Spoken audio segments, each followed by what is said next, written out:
Presenting online for Toastmasters, ladies and gentlemen, Gordon Yee.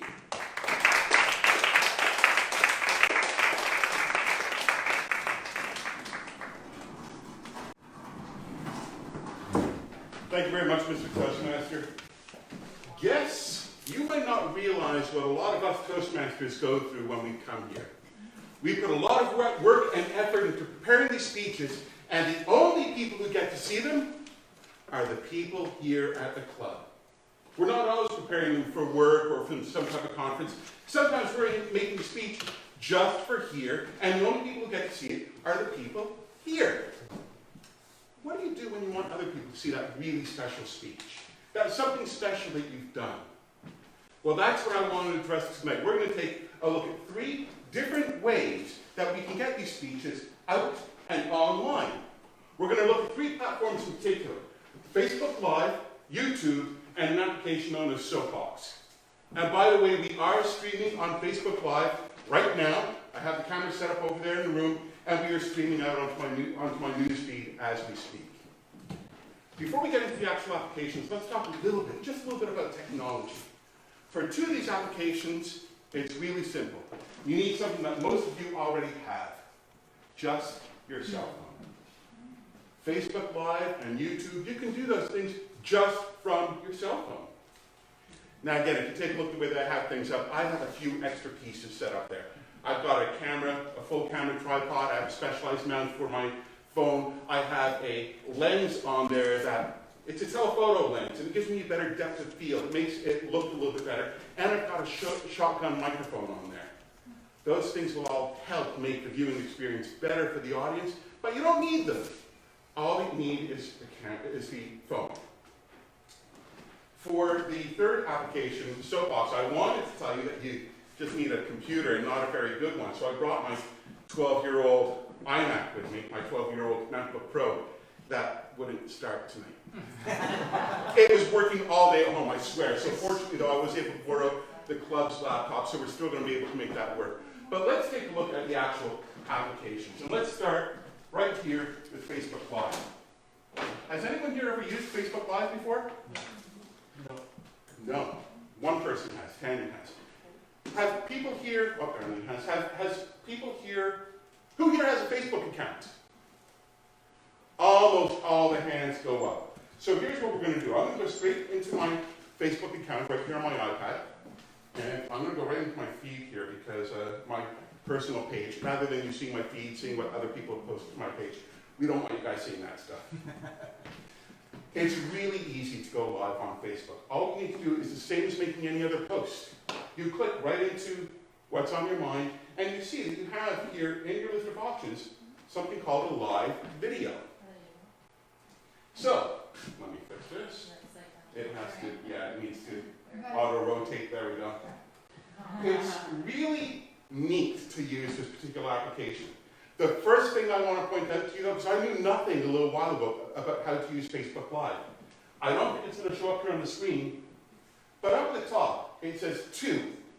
And there's a little thing you can touch right on there. You have to decide who's going to be able to see this video. You can make it public so everyone can see it. You can make it so just your friends can see it, or you can make it so groups or so forth can see it. The important thing for all of you to know is that while you're experimenting, you clicked on this one called Only Me. This means that it will appear on your timeline, and that's it, nowhere else. So you don't have to worry about embarrassing yourself, okay? The really nice thing about embarrassing yourself while you're practicing. But you can come here to Toastmasters and you can then live stream. You can go to Facebook Live. People can now, I put the notification up on my wall earlier today. We might have 2 or 3 people tuning in right now to watch this presentation. But what's cool, here, let me show you. So I'm going to share a video. I'm going to put it only to me, okay? I'm going to start recording and starting video. And you can see now I'm live. It's streaming to my own feed. When I'm done, I click on finish.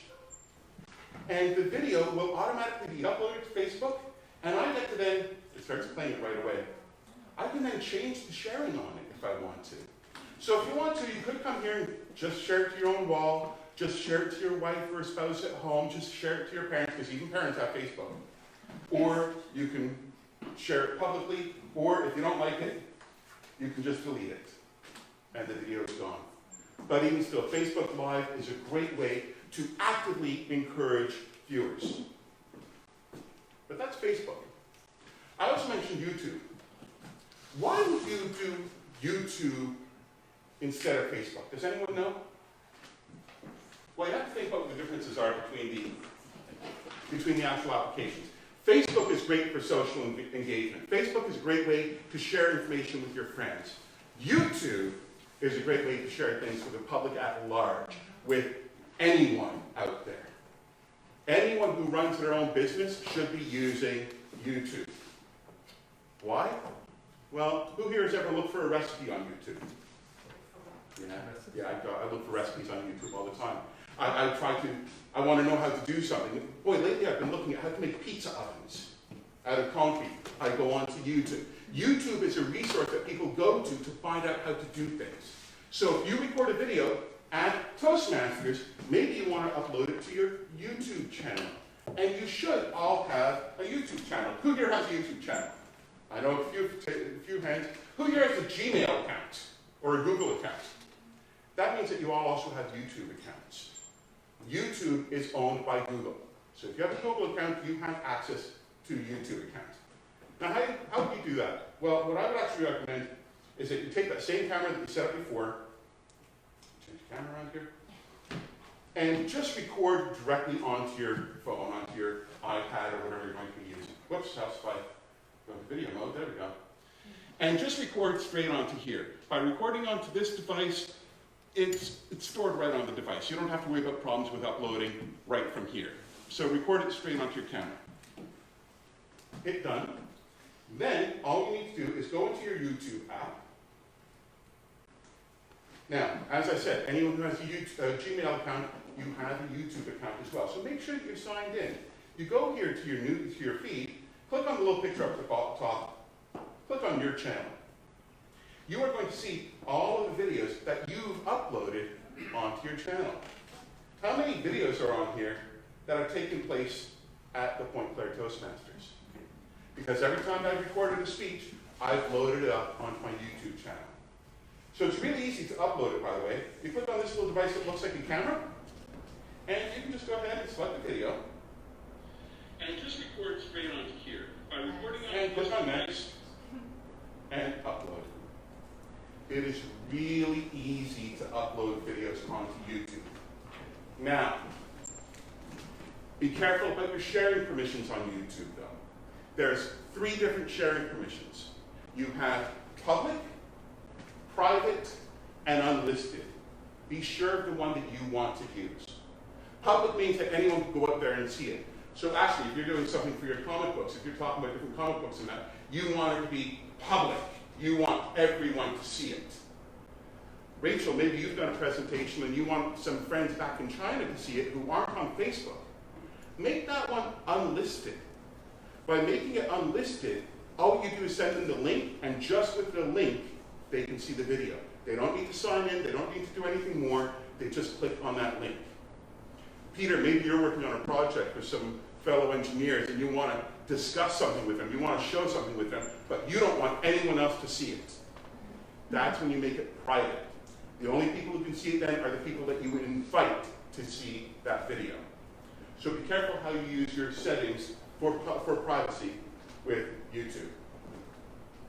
The third application I mentioned was this thing called Soapbox. Let me just switch things around here. Has anyone here ever heard of Soapbox before?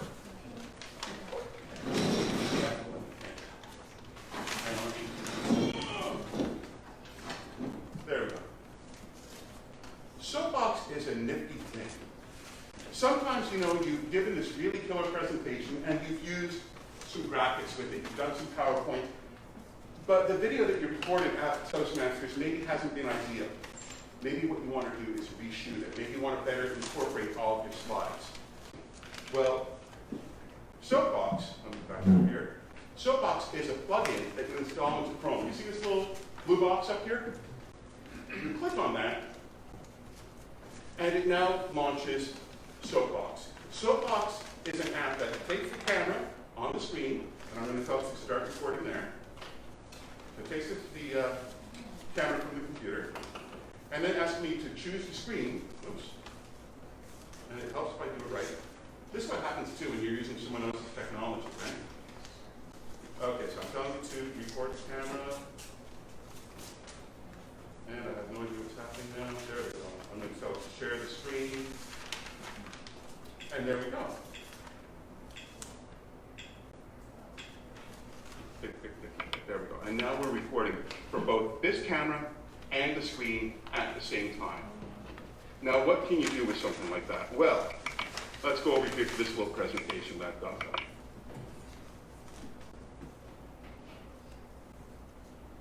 Sorry, again, lag due to technology issues. Anyhow, so Soapbox is a plugin made by a company called Wistia. I've already told you that. Wistia is a company that's kind of like YouTube, okay? Except that YouTube is really, again, for the general public. Wistia is really meant more for business to business. Now, something I have to use for my company is hosting our videos on Wistia. Soapbox is their plugin that lets you share both the camera and the screen at the same time. And again, it's really easy to use. You just click on the icon, you grant permission to share the camera, you grant permission to share the screen, and then you're recording both of them at the same time. People will then do whatever it is that they're going to do. Some people will go online, they'll show how to use different applications on Chrome, show how to navigate websites, whatever. Some people show how to use different types of software. Some people will be gamers and they'll record how they're gaming and their reactions. What I actually like to do is record it over a PowerPoint show. When you're done, you click on the end button and you're automatically taken straight to the Soapbox page where you get to edit the video and then share it however you want. Soapbox is a very interesting tool that every Toastmaster should learn how to use. And when you're done, you click on Stop Sharing.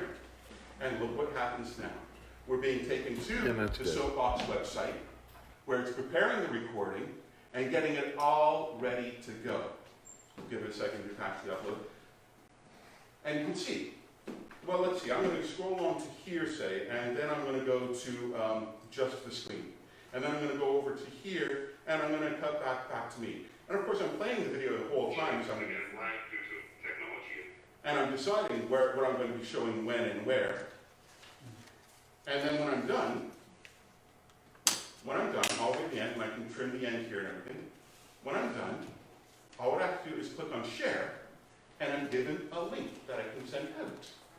So if I've redone my presentation, if I've had my PowerPoint shows up here on the screen, and I've been looking at the camera and recording myself as I do it, I now have this really cool link that I can send to whoever I want. Like I say, for Toastmasters, I think this is a great way to redo your presentation. For anyone who has to worry about dealing with people in general, or maybe you need to show them things on the computer, this is a great way to do it. Danielle, the presentation that you gave last week, folks saw that. She was talking about your winter coat and the way that it was constructed, and you had some great slides with it and everything. I could so easily imagine a presentation like that being done on Soapbox, and it would be a great way to explain to people just why the quality construction of these winter coats is so important. So it's a great way to communicate that type of information. So ultimately, there are 3 different ways that you can go ahead and you can try to get your audience, try to get anyone who you think might be interested, engaged in your Toastmasters presentation. Facebook Live, YouTube, and Soapbox by Wistia. To wrap all of this up, to make sure that all of you folks know how to use these things appropriately, when you get home tonight, you will be able to go on Facebook, on my Facebook wall, and see the video that I recorded here on Facebook Live. Tomorrow, I will be sending you a link to the Soapbox video that we recorded here. And then later on in the day, I'll send out a link to the YouTube site where I put everything together, remixed it all into one cohesive presentation that you can then view there on YouTube. Because your speeches are too good to just stay here. Get online and engage your audience. Mr. Toastmaster.